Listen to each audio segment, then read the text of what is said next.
Hello friends, तो आज के इस लेक्चर में हम सीखेंगे एक्सरसाइज 7.2 के कुछ बेसिक चीज़ों के बारे में जो आपके एग्जाम पॉइंट ऑफ व्यू से बहुत ही इंपॉर्टेंट है। चलिए स्टार्ट करने से पहले अगर आप हमारे चैनल पे नए हैं तो प्लीज़ चैनल को सब्सक्राइब करें, ज़्यादा ही ज़्यादा शेयर करें। चलिए, बेसिक में सबसे पहली चीज़ हमारे पास आती है इसमें सेक्शन फॉर्मूला। एक सेक्शन फॉर्मूला है, इससे पहले हमने डिस्कस किया था डिस्टेंस फॉर्मूला। आज हम डिस्कस करेंगे सेक्शन फॉर्मूला कि सेक्शन फॉर्मूला कैसे होता है और उसको कैसे लगाया जाता है। ठीक है, देखिए मेरे पास एक पॉइंट है यहाँ पे, एक पॉइंट है यहाँ पे। Let us consider this is A, this is B. दो पॉइंट हमने लिए। जैसे ए के कोऑर्डिनेट्स हैं x1 y1, बी के कोऑर्डिनेट्स हैं x2 और y2। ठीक है जी, यहाँ तक। अब देखिए बीच में कहीं भी एक पॉइंट ले लो आप, जैसे सपोज करो यहाँ पे कोई पॉइंट है। ठीक है, मिडल में नहीं लेना है, मिडल से थोड़ा इधर होना चाहिए या थोड़ा उधर होना चाहिए, मर्जी है आपकी, जैसे मर्जी आप इसको कर सकते हैं। Late us consider this is a point P. हमने मान लिया कि ये जो पॉइंट है उसका नाम क्या रखा, पी। अब देखिए जो पी पॉइंट है वो यहाँ से लेके यहाँ तक कितनी दूरी पे है, यहाँ से लेके यहाँ तक कितनी दूरी पे है, हम इसको नहीं जानते हैं। ठीक है, और मान लेते हैं कि जो पी के कोऑर्डिनेट्स हैं वो हैं एक्स और वाई। ध्यान रखना है यहाँ पे x1 y1 है, x2 y2 है, और जो p के कोऑर्डिनेट्स हैं वो x और y है। ठीक है, मान लेते हैं कि जो x, जो पॉइंट p है वो a और b को किसी एक पर्टिकुलर रेशो में डिवाइड करता है। रेशो में डिवाइड करने का मतलब क्या है यहाँ पे, कि जो पॉइंट्स हैं वो कहीं ना कहीं इधरली साइड में कुछ और वैल्यू है उसकी, यानी कि डिस्टेंस ए पी का कुछ और है, बी पी का कुछ और है। जैसे कि फॉर एग्जांपल के लिए हम मान लेते हैं कि इसको इधर m1 और m2 रेशियो में डिवाइड कर रहा है। ठीक है, इधर m1 रेशियो है, इधर m2 रेशियो है। m1 m2 की वैल्यू कुछ भी हो सकती है, रेशियो में वैल्यूज आती है तो कुछ भी हो सकती है। ठीक है, इसके बारे में हम थोड़ा सा और डिटेल में पढ़ेंगे आगे इसी लेक्चर में ही। पहले मैं आपको थोड़ा सा फॉर्मूले के बारे में बता देता हूँ। देखिए, जब भी हमें इस पॉइंट पी के कोऑर्डिनेट्स निकालने हो, ये कोऑर्डिनेट्स हमें पी के निकालने हैं। ये जो पॉइंट पी है ये मिड पॉइंट नहीं है, या तो मिड पॉइंट से इधर होगा या मिड पॉइंट से उधर होगा। ध्यान रखना, एग्जाम में ये चीज़ें बहुत काम आती हैं। स्टूडेंट यहीं पे गलती करता है, उसको मिड पॉइंट में लेके और डायरेक्ट मिड पॉइंट का फॉर्मूला लगा के क्वेश्चन गलत करके आ जाता है, और फिर टीचर को बोलता है कि हमने क्वेश्चन सही किया था और वहाँ में हमें जो है वहाँ पे नंबर नहीं मिले हैं। तो ऐसा नहीं है, क्वेश्चन को आप समझिए, क्वेश्चन में दिया क्या गया है, निकाल क्या रहे हैं आप, तभी वो चीज़ आपके क्लियर हो पाएगी। चलिए, अब हमें p के कोऑर्डिनेट्स निकालने हैं। तो अभी जब भी आपको फाइंड आउट करने हैं किसके कोऑर्डिनेट, कोऑर्डिनेट्स ऑफ p, जब हमें p के कोऑर्डिनेट्स फाइंड आउट करने, इट मीन्स हमें x की वैल्यू निकालनी है और एक हमें निकालनी है y की वैल्यू। ठीक है, बहुत ही आसान है, बहुत आसान है। x की वैल्यू कैसे निकालेंगे, देखिए फॉर्मूला लगाएंगे। यहाँ पे x की वैल्यू निकालने का फॉर्मूला क्या होता है, m1 x2 plus m2 x1, और नीचे मेरे पास आएगा m1 प्लस m2। ये फॉर्मूला हम यूज़ करेंगे इसको निकालने के लिए। आप चाहे तो इसको पहले इसको बाद में लिख सकते हैं, कोई इशू नहीं है। x2 का आगे लिखे, m1 को पीछे लेके, कोई इशू नहीं है। ध्यान रखना है, जब भी आप 1 लेंगे तो उसके साथ 2 वाली वैल्यू आएगी, 2 लेंगे तो उसके साथ 1 वाली वैल्यू आएगी, नीचे दोनों का सम रहेगा।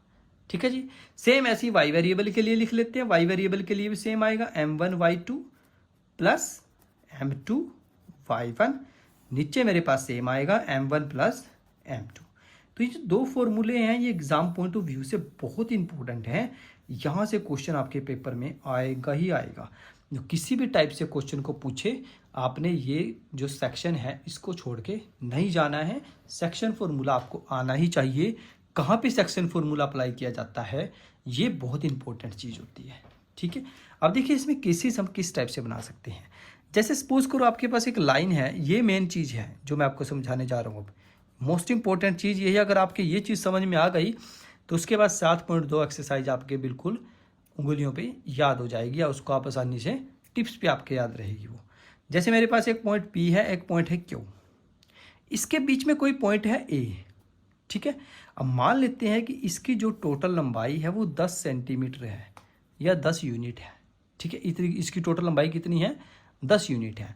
और मान लेते हैं कि जो पी ए की लंबाई है वो है मेरे पास 4, कितनी है, 4 है। अब पी ए की लंबाई 4 है तो ए क्यू कितना होना चाहिए, ए क्यू तो 6 होना चाहिए। बिल्कुल सही है जी, अगर पी ए 4 है तो ए क्यू कितना होएगा, 6 होएगा, बिल्कुल सही है। तो इसका मतलब क्या है, जो ए पॉइंट है, जो पॉइंट ए है वो पी क्यू को, जो पॉइंट ए है वो पी क्यू को किस रेशो में डिवाइड कर रहा है, 4:6 में। ये चीज़ मैं आपको समझाने की कोशिश कर रहा हूँ, ठीक है ना। सेम ऐसे ही एक और एग्जांपल लेते हैं।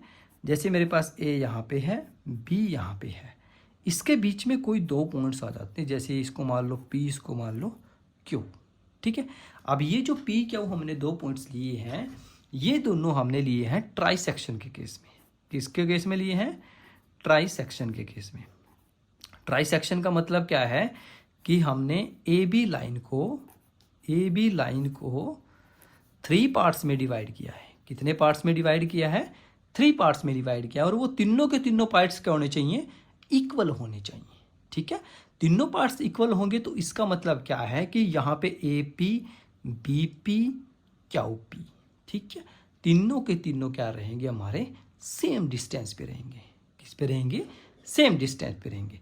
अब वो आपसे पूछेगा कि पी के कोऑर्डिनेट्स निकालो, क्यू के कोऑर्डिनेट्स निकालो, तो कैसे निकालेंगे देखिए आप। अब देखिए ए पी और बी पी और क्यू बी, इस केस में A P, B B, P Q और क्यू पी तीनों बराबर होते हैं जब भी वो ट्राई सेक्शन का केस देगा, ठीक है ना। ट्राई सेक्शन के बहुत सारे क्वेश्चन है इसमें भी, ठीक है। तो कैसे करेंगे देखिए, ए पी भी सेम है, पी क्यू भी सेम है, क्यू बी भी सेम है, तीनों इक्वल हैं। इसका मतलब क्या है, जब मैं पी के कोऑर्डिनेट्स निकाल लूंगा, इसके कोऑर्डिनेट्स निकाल लूंगा, तो मेरे पास एक पार्ट तो इधर है और दो पार्ट इधर है, क्योंकि पॉइंट्स तो मेरे पास यहाँ पे मिलेंगे जिनका हमें यूज़ करना है, जैसे x1 y1 x2 y2। बीच वाले में मेरे पास पॉइंट्स कभी नहीं गिवन होंगे, हमें उनको निकालना ही पड़ता है मैक्सिमम क्वेश्चंस में, ठीक है। तो ए के कोऑर्डिनेट्स यहाँ गिवन होंगे, बी के यहाँ गिवन होंगे, तो उस केस में अगर आपको पी के निकालने हैं तो आपको रेशो की ज़रूरत पड़ेगी, यानी कि आपको m1 m2 की ज़रूरत पड़ेगी। तो उस केस में देखिए तीनों के तीनों बराबर हैं, तो एक केस तो इधर है, रेशो लगाएंगे, इधर कितने केस हैं, 2। तो इस केस में आप पी के लिए कितना लेंगे, 1:2। सेम ऐसे ही आप क्यू के लिए क्या लेंगे, देखिए क्यू में आप इधर से देख रहे हैं तो दो पार्ट्स इधर हैं इसके, और इधर एक पार्ट इधर है, तो इसमें 2:1 लेंगे। क्लियर है स्टूडेंट्स, ये बहुत इंपॉर्टेंट है, बेसिक है, आपको आना ही चाहिए। सेम ऐसे एक और एग्जांपल ले लेते हैं, बहुत आसान है। देखो ये है ए, ये है बी। अब की बार हम मान लेते हैं कि इस पॉइंट को हमने 4 पार्ट्स में डिवाइड किया है। कितने पार्ट्स में डिवाइड किया है, 4 पार्ट्स में डिवाइड किया है। अब आपको वो बोल रहा है कि पी क्यू के भी निकाल लो, क्यू आर के भी निकाल लो, और आर के भी निकाल लो, ठीक है। तीनों के निकालने हैं, पी के भी, क्यू के भी और आर के भी निकालने हैं।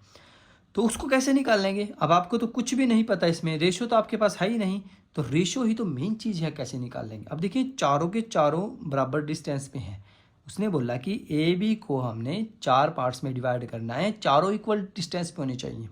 तो जब आप पी के कोऑर्डिनेट्स निकाल लेंगे, पी के कोऑर्डिनेट्स में इधरली साइड में कितने हैं हमारे पास, 1, ठीक है, और इस साइड कितने रेशो हैं, 1 2 3, तो इसके लिए लेंगे हम 1:3। सेम ऐसे ही क्यू के लिए कितने लेंगे, इधर 2 पार्ट्स हैं और इधर भी 2 पार्ट्स हैं, तो इसके लिए लेंगे 2:2। सेम ऐसे ही आर के लिए कितने लेंगे, 1 2 3, 3 रेशो, और इधर कितना है 1, ठीक है स्टूडेंट्स।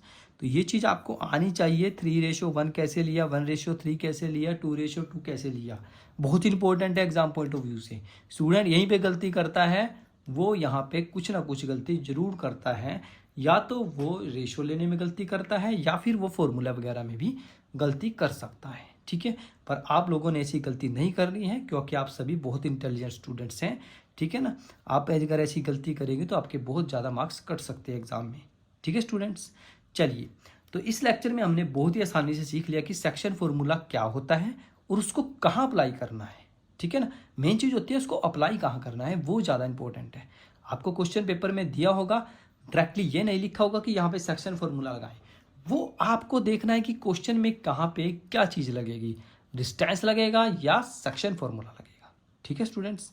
चलिए, तो आज की इस वीडियो में इतना ही, पढ़ाई करते रहिए, ऑल द वेरी बेस्ट।